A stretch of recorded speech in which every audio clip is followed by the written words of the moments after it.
रे बोरोज एक hedge fund manager और सक्सेसफुल ट्रेडर है जिन्होंने $20 मिलियन को $943 मिलियन में कन्वर्ट किया था। उन्होंने हेज फंड कंपनियों के और सक्सेसफुल ट्रेडर्स के कुछ सीक्रेट्स बताए हैं। आज उन्हीं सीक्रेट्स में से कुछ पॉइंट्स मैं आपको बताता हूँ। ट्रेडिंग शुरू करने से पहले आप ये सवाल खुद से पूछिए, how much capital do I need to start trading? Too many traders come to the market under capitalised. Trading is a business. आप पहले खुद से पूछिए कि मुझे ट्रेडिंग के लिए कितना कैपिटल चाहिए, मुझे कितने कैपिटल की जरूरत पड़ेगी। ये पहले सवाल आप खुद से पूछिए। बहुत सारे रिटेल ट्रेडर्स क्या करते हैं, छोटा कैपिटल लेके मार्केट में आते हैं और एक दो स्टॉप लॉस में वो सारा उनका अकाउंट ब्लो हो जाए। कम से कम आपके पास इतना कैपिटल तो होना चाहिए, कंटिन्यूस 10 स्टॉप लॉसेस होने के बाद भी आप 11वां ट्रेड ले सको सेम क्वांटिटी से, और ट्रेडिंग को एज अ बिजनेस ट्रीट कीजिए। और वो आगे कहते हैं, it is well known fact that most small businesses fail from a lack of capital, the same can be said for trading failure. उनका मानना है कि बहुत सारे स्मॉल बिजनेसेस छोटे कैपिटल की वजह से फेल होते हैं और यही रूल ट्रेडिंग में अप्लाई होता है। हाँ, ये बात तो सही है, अगर आपके पास छोटा कैपिटल होगा तो आप ज्यादा लॉस नहीं करोगे, लेकिन आपके पास कम से कम इतना कैपिटल तो होना चाहिए कि आप कंटिन्यूस 10 स्टॉप लॉस ले सको, 11वां ट्रेड भी कर सको सेम क्वांटिटी। दूसरा सवाल खुद से पूछने के लिए उन्होंने कहा, how much capital should I risk in any one trade? आप एक सिंगल ट्रेड में कितना कैपिटल रिस्क में डाल सकते हो? इन सवालों के जवाब आपकी फाइनेंशियल कैपेसिटी कितनी है लॉस लेने, आपका ट्रेडिंग प्लान, आपका ट्रेडिंग एज, आपकी साइकोलॉजिकल एबिलिटी क्या है उस लॉस को एक्सेप्ट करने की। रे बोरोस कहते हैं, सक्सेसफुल ट्रेडिंग के लिए आपकी विनिंग साइकोलॉजी सबसे इंपॉर्टेंट, और विनिंग साइकोलॉजी ट्रेडिंग में डेवलप करना सबसे डिफिकल्ट पार्ट है। साइकोलॉजी बिल्ड होती है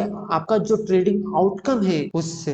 अगर आपके एक ट्रेड का आउटकम पॉजिटिव है तो इसका मतलब ये नहीं कि आप फ्यूचर में प्रॉफिट ही करोगे। Trading is all about probability. Her trade unique होगा, मतलब past does not equal the future. जैसे ही आप ट्रेड में इंटर करोगे तो फर्स्ट चीज आप दिमाग में आनी चाहिए कि इस ट्रेड में कुछ भी हो सकता है, वो प्रॉफिट हो या लॉस हो, और ये दिमाग में रखते हुए आपको सेकंड डिसीजन लेना है कि प्रोटेक्ट योर कैपिटल, मतलब आपकी एक एग्जिट स्ट्रेटेजी होनी चाहिए, क्योंकि market can do anything. Most of the traders के साथ क्या होता है, अभी आप मान भी लेते हो trading is a game of probability, और बाद में जब आप एक्चुअल ट्रेडिंग करते हो, एक्चुअल ट्रेड्स लेते हो, तब अपने आप मन ही मन में सोचते हो कि मेरा हर एक ट्रेड सही जाना चाहिए। और यही साइकोलॉजी ट्रेडर को सबसे वीक बनाती है, जल्दी सक्सेसफुल होने नहीं देती। अब जिस दिन से ट्रेड का आउटकम एक्सेप्ट कर लोगे, चाहे वो प्रॉफिट हो या लॉस हो, उसी दिन से आपकी साइकोलॉजी बिल्ड होना चालू हो जाएगी। सेकंड पॉइंट रे बोरोस बताते हैं, लो रिस्क इन ट्रेडिंग। और third point, trading is a probability game, no one can predict the future. हाँ, हम लोग previous data, previous price behaviour देखकर प्रिडिक्ट करने की कोशिश करते हैं, ये अभी तक ठीक है, ये कुछ समय के लिए ठीक है, और जैसे जैसे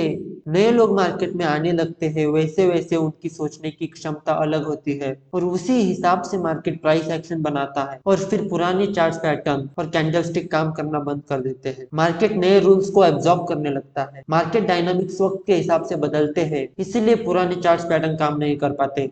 मैं ऐसे ही ट्रेडर्स के सीक्रेट और हेज फंड मैनेजर्स के सीक्रेट्स आप तक पहुंचाने का काम करता हूं, इसलिए चैनल को सब्सक्राइब कीजिए और वीडियो को लाइक कर दीजिए।